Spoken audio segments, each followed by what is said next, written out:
We've been telling you about the struggling home solar industry. Now a new warning that the Republican spending bill in Washington could be the last straw. Our John Ramos on the plan to eliminate a 30% federal tax credit. We've been doing a lot of reporting on the solar power industry lately, and the news hasn't been very good.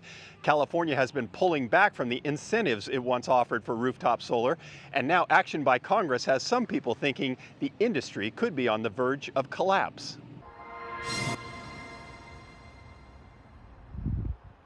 Solar power itself is a proven technology with a lot of benefits to offer as a clean, renewable source of energy. But right now, a lot of energy is going into just keeping the business alive. I think the industry is going to go through some very hard times. Severin Bornstein at UC Berkeley's Haas Energy Institute says rooftop solar has gone through a lot of changes, with the state reducing how much solar system owners get from the energy they produce. But he says lately things have been improving. 2024 was back to 2021 levels. So they had really recovered from a drop.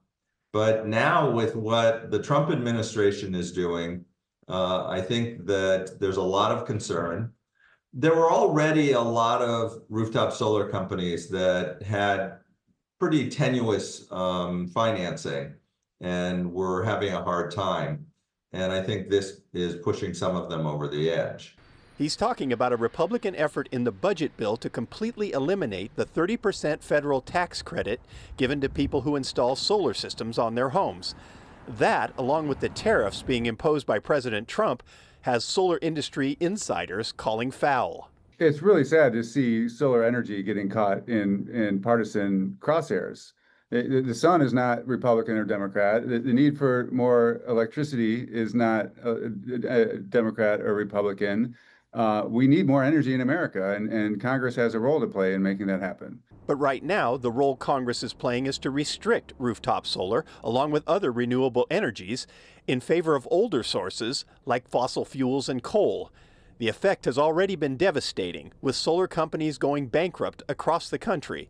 On Monday, solar giant Sunnova Energy filed for protection, and last week, Solar Mosaic, a major lender in the business, also went belly up. But Gordon Johnson, founder of a research firm studying the industry, says the companies may have brought it on themselves simply by the way they did business. The solar industry in the U.S. is in a state of significant disarray. And, it's not something that could not have been predicted. They perpetually issue debt. These companies are always issuing debt. As soon as they can't issue debt, right, and they can't plug that hole of the actual cost of the system versus what they show Wall Street, they quickly go bankrupt.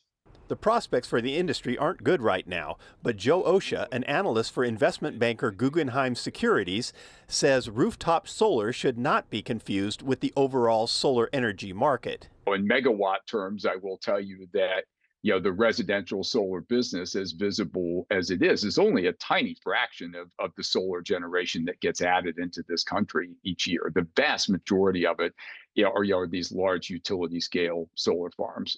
I don't see any scenario under which that utility scale solar business, to borrow your term, collapses.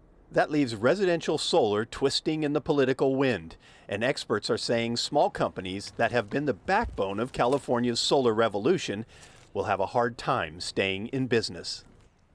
Higher interest rates and equipment inflation have also hurt solar companies. One analysis says that more than $14 billion in clean energy and electric vehicles have been canceled or delayed across the country.